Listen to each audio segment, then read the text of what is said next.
Welcome back to city news. పాకిస్తాన్తో యుద్ధానికి 1,00,000 మంది మాజీ సైనికులు సిద్ధంగా ఉన్నారని ఆంధ్రప్రదేశ్ మాజీ సైనికుల సంక్షేమ సంఘం ఆంధ్రప్రదేశ్ రాష్ట్ర అధ్యక్షులు మోటూరి శంకర్రావు చెప్పారు. స్థానిక మా ఏపీ కార్యాలయంలో గురువారం ఏర్పాటు చేసిన విలేకరుల సమావేశంలో మాట్లాడుతూ దేశ రక్షణ కోసం పాకిస్తాన్తో యుద్ధానికి మాజీ సైనికుల సేవలను భారత ప్రభుత్వ రక్షణ శాఖ ఉపయోగించుకోవాల్సిందిగా ఆయన ప్రభుత్వాన్ని కోరారు.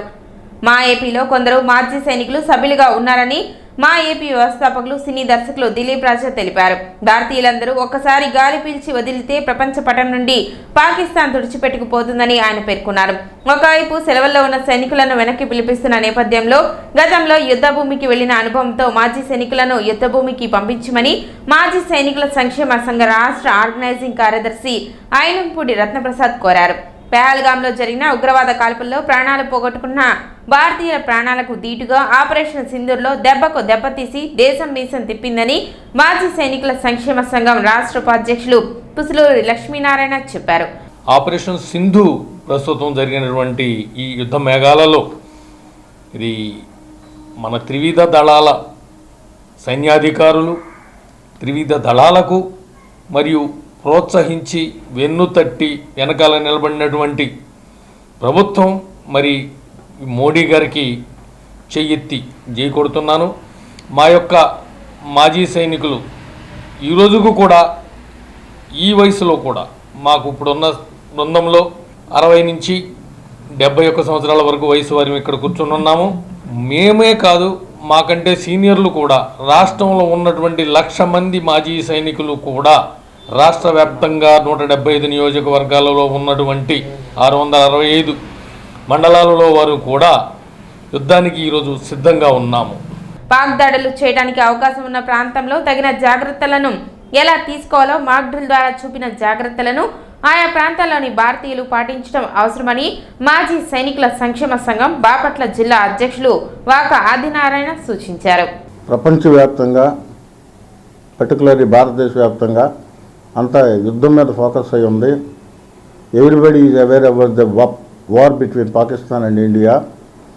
ఎప్పుడైతే పహల్గాంలో దాడి జరిగిందో దానికి ప్రతీకార దాడులు తీసుకునే విషయంలో భారత ప్రభుత్వం ధీటుగా నిలిచింది, ధీటుగా సమాధానం ఇచ్చింది. ఆపరేషన్ సింధూర్ పేరుతో దెబ్బకు దెబ్బ తీసిపెట్టారు. ఈరోజున ఎక్కడ చూసినా కూడా భారతదేశంలో యుద్ధ మేఘాలు ఉన్నాయి. బోర్డర్లో నిశ్శబ్దం అనేది చచ్చిపోయి వివిధ క్షిపణుల విన్యాసాలతో బాగా శబ్దం చేస్తూ ఉంది.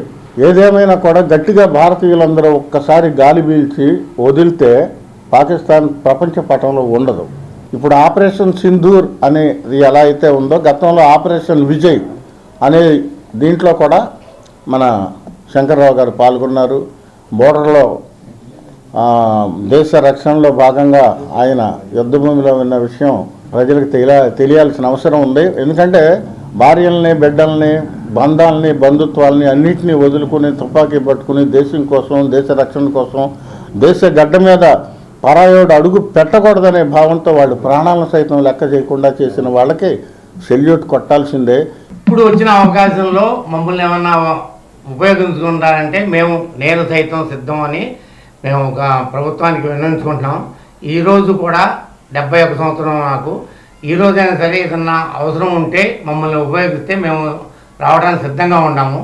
పాకిస్తాన్కి ఒక చిన్న దేశం మనతో లెక్కేసుకుంటే ఒక రాష్ట్రం మన ఆంధ్రప్రదేశ్ రాష్ట్రం అంత ఉంటుంది. కానీ వాళ్ళకి 1965లో సాగు దెబ్బతిన్నారు, 1971లో సాగు దెబ్బతిన్నారు. అయినా ఇంకా వాళ్ళలో మార్పు రాలేదు. ఈసారి మోడీ గారు కొంచెం గట్టిగానే యాక్షన్ తీసుకుంటున్నారు. కాబట్టి ఈసారితో వాళ్ళ ఉగ్రవాదాన్ని ప్రేరేపించే ప్రక్రియ ఆగిపోయేటట్టు చేస్తారని ఆశిస్తున్నాను. ఎయిర్ డిఫెన్స్ అటాక్స్ కంటిన్యూగా ఎయిర్ సర్జికల్ స్ట్రైక్స్తో కంట్రోల్లోకి ఉగ్రవాదత్వం తీసుకొచ్చాం. రేపు దీని నెక్స్ట్ స్టెప్ ఎలక్ట్రానిక్ వార్ఫేర్ కనుక సంభవిస్తే ప్రస్తుతం ఇప్పుడున్న హాస్పిటాలిటీస్ కానీ ఇవి కూడా మనకు చాలవు.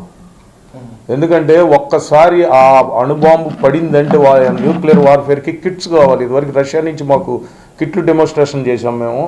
అప్పుడు మేము ఉన్నప్పుడు అది తక్కువలో సప్లై అయినాయి, ఇప్పుడు ఎంత అయింది మాకు తెలీదు.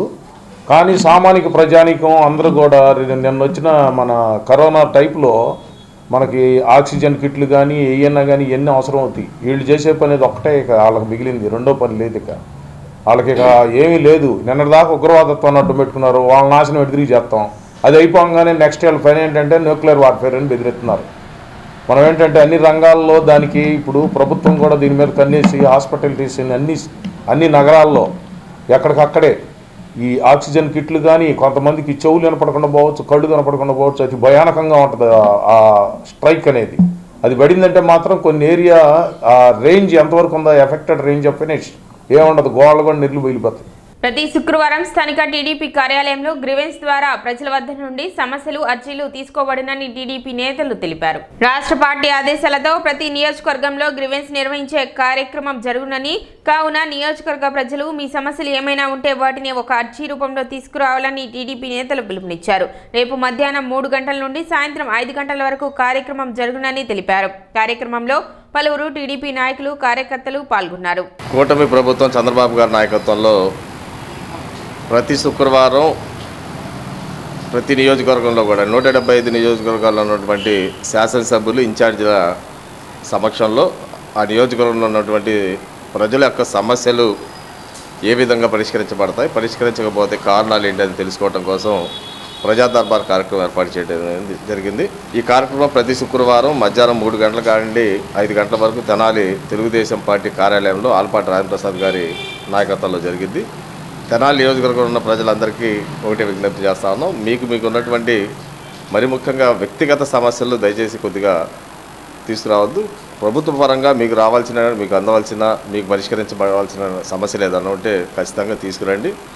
పరిష్కార దిశగా అర్జీల ద్వారా తీసుకొని తక్షణమే పరిష్కరించే సమస్యలు మీ ముందే పరిష్కరించబడతాయి. లేకపోతే దాన్ని కాల వ్యవధిగా దాన్ని మీకు ఉన్నటువంటి సమస్య పరిష్కార దిశగా ఈ ప్రభుత్వం, కూటమి ప్రభుత్వం చంద్రబాబు గారి నాయకత్వంలో ఇక్కడ నాదెళ్ల మనోహర్ గారు, అదేవిధంగా ఆల్పాటి రాజప్రసాద్ గారి నేతృత్వంలో పరిష్కరించబడతాయని చెప్పేసి మేము అందరికీ సవినయంగా తెలియజేసుకుంటూ, గురువారం కురిసిన భారీ వర్షానికి పట్టణంలో జనజీవనం స్తంభించిపోయింది. ఉదయం నుండి ఒక్కపోతగా ఉన్న వాతావరణం మధ్యాహ్నం నుండి ఒక్కసారిగా మారిపోయి ఉరుములు, మెరుపులు, ఈదురుగాలులతో భారీ వర్షం కురిసింది. దీనితో ఒక్కసారిగా జనజీవనం స్తంభించిపోయింది. ఈదురుగాలులకు పట్టణంలోని పలు ప్రాంతాల్లో భారీ వృక్షాలు నేలకొరిగాయి. కొన్ని చోట్ల ఇళ్లపై మరియు వాహనాలపై చెట్లు పడటంతో అవి పాక్షికంగా దెబ్బతిన్నాయి. అదేవిధంగా పట్టణంలో భారీగా వివాహాలు జరగడంతో అకాల వర్షానికి తీవ్ర ఇబ్బందులు ఎదుర్కొన్నారు.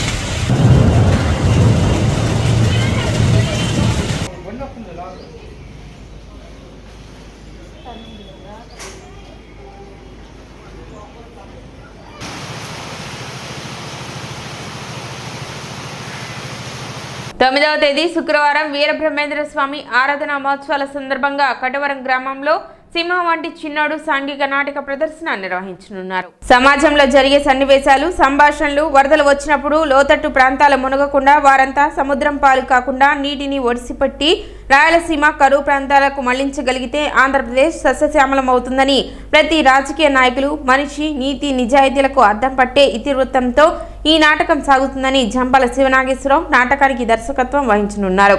రేపు రాత్రి 9:30 సింహం వంటి చిన్నోడు సాంఘిక నాటకం మన తెనాలి మండలం కటివరం గ్రామంలో.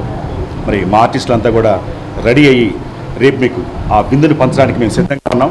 ప్రతి ఒక్కరు కూడా ఈ నాటిక చూడవలసిన నాటిక, ఒక మంచి మెసేజ్ ఓరియంటెడ్. దీంట్లో మరి కథ, స్టేజ్ ప్లే, స్టోరీ కానీ ప్రతి ఒక్కటి కూడా డైలాగ్స్ అయినా సంభాషణలు ఎంత అద్భుతంగా రాశారంటే శివనాగేశ్వరరావు గారు, నిజంగా గంపల శివనాగేశ్వరరావు గారు హ్యాట్స్ ఆఫ్ అని చెప్పాలి. ప్రతి ఒక్క డైలాగ్ కూడా ఒక సినిమా డైరెక్టర్స్ కూడా ఎలా రాస్తారో వాళ్ళకి తీటుగా అంత బాగా అద్భుతంగా రాశారు. Really hats off. అలాగే మా నటీనటులు కూడా చాలా ఒక నుంచి కష్టపడి చాలా ఇదిగా చేస్తున్నారు. అలాగే వీటితో పాటు కూడా ఒక మంచి పసందైన ఒక మాస్కి మాత్రం ఒక పసందైన సాంగ్స్ కూడా రెడీ చేశారు. కార్యక్రమంలో బెల్లంకొండ వెంకటరామరాజు, శ్రీనివాసరావు, హైమారావు, రమేష్ బాబు, విజయసారథి బాబు, లక్ష్మణరాజు, కొండంరాజు, రోజా, కుమారి, సంధ్య, అశోక్, గణపతిరాజు, లక్కరాజు, బాబ్జీ, గోపీరాజు, శ్రీనివాసరావు తదితరులు పాల్గొన్నారు. 1980లో మొదటిసారి నేను నాటక ప్రదర్శన చేయడం జరిగింది. ఇప్పటికి 45 సంవత్సరాల నా నట ప్రస్థానం సందర్భంగా నేను 55 సాంఘిక నాటకాలకి డైరెక్షన్ చేశాను. రేపు సాయంత్రం 9:30 గంటలకి మీ అందరి ముందు కూడా మనం ప్రదర్శించబోయేటటువంటి నాటకం సింహం అంటే చిన్నోడు. మన మధ్య మొన్న వచ్చినటువంటి లంక గ్రామాల్లో మునిగిపోకుండా, విజయవాడ లాంటి మహానగరాలు ముప్పుకు గురి కాకుండా, ప్రజల ప్రాణ నష్టం జరగకుండా, వరద నీరు సముద్రం పాలు కాకుండా, ప్రతి నీటి పొట్టు కూడా ఒడిచిపట్టి నీరు లేక అల్లాడుతున్నటువంటి రాయలసీమ, ప్రకాశం జిల్లాలకు ఒక మహాత్మా గాంధీ డ్యామ్ అనేటువంటి నిర్మాణం చేసి, ఆ డ్యామ్ ద్వారా ఈ నీరు మొత్తం పంపించేటటువంటి దాని మీద కాన్సెప్ట్ మీద తీసాం. అలాగే ఇందులో కథానాయకుడి పాత్ర ఒక సీఎం పాత్ర ఉంటుంది దీంట్లో. ఎందుకంటే సీఎంగా చేయాల్సినటువంటి విధానాలు ఒక డ్యామ్ కోసం సొంత డబ్బుగానే ఖర్చు పెట్టి ఈ నాటకంలో ఆయన సుమారు 10,000 కోట్ల రూపాయలు ఒక డ్యామ్ నిర్మాణానికి సొంత డబ్బులు ఖర్చు పెడతా ఉన్నాడు. ఇది ఈ సమాజంలో ఇప్పుడు జరుగుతున్నటువంటి వాటికి అనుకూలంగా రాశాను. బోస్ రోడ్లోని పొట్టి శ్రీరాములు విగ్రహం వద్ద ఏర్పాటు చేసిన అన్నదాత సుఖీభవ చలివేంద్రం నందు మజ్జిగ పంపిణీ నిర్వహించారు. పావులూరి రాజా మాధురిల కుమారుడు అగస్త్యరాం జన్మదినోత్సవం సందర్భంగా తాత పావులూరు రాంబాబు, నానమ్మ ఉషారాణిల సహకారంతో బాటసారులకు మజ్జిగ పంపిణీ నిర్వహించారు. ఈ కార్యక్రమంలో ఈదరు శ్రీనివాసరావు, మురళీ మాస్టర్, కన్నగంటి మురళి, కాకుమాన ఉపేంద్ర, జీవి నారాయణ, ఆలపాటి కిరణ్, వీరవల్లి శ్రీధర్ తదితరులు పాల్గొన్నారు.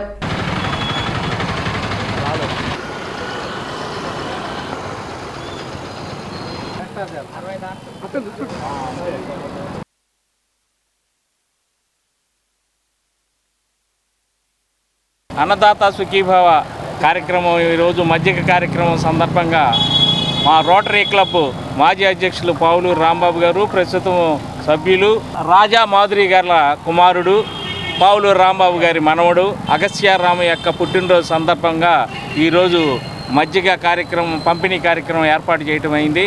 మరి వారికి ఈ అన్నదాత సుఖీభావ మా రోటరీ క్లబ్ తరఫున వారికి ధన్యవాదాలు తెలియజేసుకుంటూ ఉన్నాం. మా రోటరీ మాజీ అధ్యక్షులు పావులూరు రాంబాబు గారు, రైస్ మిల్లర్స్ అసోసియేషన్ ప్రెసిడెంట్, వాళ్ళ మనవడైన అగస్త్యారాం గారి జన్మదిన శుభ సందర్భంగా ఈరోజు ఇక్కడ సలివేంద్రంలో మజ్జిగ పంపిణీ కార్యక్రమాలు చేయడం చాలా ఆనందంగా ఉంది. రాంబాబు గారు ఇంకా ఇలాంటి సేవా కార్యక్రమాలు ఎన్నో ఈ అన్నదాత సుఖీభావ ఆధ్వర్యంలో చేయాలని కోరుకుంటూ ఆయనకు అభినందనలు తెలుపుతున్నాను. ఈరోజు మా అన్నదాత సుఖీభావ కార్యక్రమంలో చలివేంద్రము మజ్జిగ గత 3 సంవత్సరాల నుంచి నిర్వహిస్తున్నామండి. ఈ కార్యక్రమానికి మా రోటరీ సభ్యులు మాజీ అధ్యక్షులు పావులూరు రాంబాబు గారి మనవడు అగస్త్యారాం పుట్టినరోజు సందర్భంగా మా రోటరీ సభ్యులు, మా అన్నదాత సుఖీభావ సభ్యుల సమక్షంలో ఈరోజు మజ్జిగ కార్యక్రమం చాలా ఘనంగా నిర్వహించడం జరిగింది.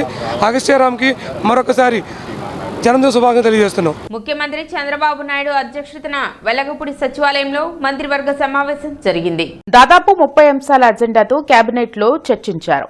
సిఆర్డీఏ అథారిటీ సమావేశంలో తీసుకున్న నిర్ణయాలకు ఆమోదం తెలపడంతో పాటు కీలక నిర్ణయాలకు కేబినెట్ గ్రీన్ సిగ్నల్ ఇచ్చింది.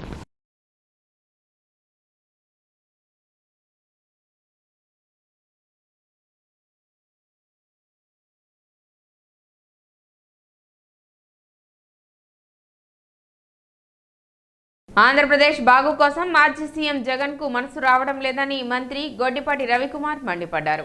యాక్సెస్ రెన్యూవబుల్ ఎనర్జీ బ్రూక్ఫీల్డ్ తో ప్రభుత్వం ఏర్పాటు చేసుకున్న ఒప్పందం రైతులకు, నిరుద్యోగ యువతకు మేలు చేస్తుందని అన్నారు.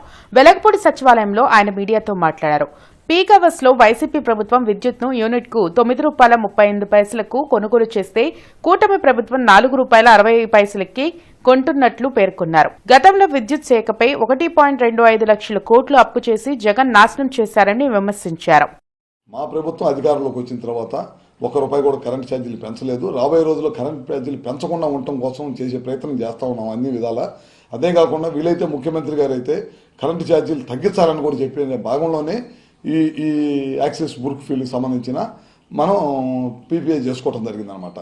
వాళ్ళు గతంలో మీరు ఒకసారి గమనిస్తే వాళ్ళు యావరేజ్గా ₹9.30 పైన పవర్ని కొనుగోలు చేశారు. ఒక్క పీక్ అవర్స్లో పవర్ వాళ్ళు ₹9.38 పవర్ కొనుగోలు చేశారు. 10,000 కోట్ల రూపాయలు పవర్ పర్చేజీల మీద విపరీతంగా ఖర్చు పెట్టి డబ్బులన్నీ కూడా ఖర్చు పెట్టడమే కాకుండా ప్రజల మీద భారం వేశారు అనమాట. ఇంకోటి కూడా దీనివల్ల మనకి ఇప్పుడు యాక్సెస్ వల్ల 400 మెగావాట్లు మనకు పెట్టుబడి వస్తుంది. దీని ద్వారా 9% GST వచ్చింది ఇది మన ప్రభుత్వానికి. అదే కాకుండా ఎంప్లాయ్మెంట్, మన యువతకి ఎంప్లాయ్మెంట్. సిటీ న్యూస్ ముగించే ముందు ముఖ్యాంశాలు మరోసారి.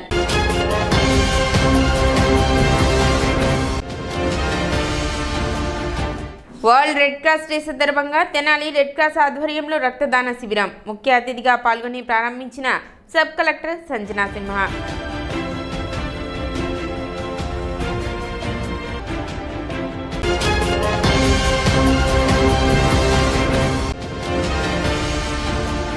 వయోవృద్ధులకు, దివ్యాంగులకు ఉపకరణాలు, సహాయ పరికరాలు ఉచిత పంపిణీ గుర్తింపు శిబిరం.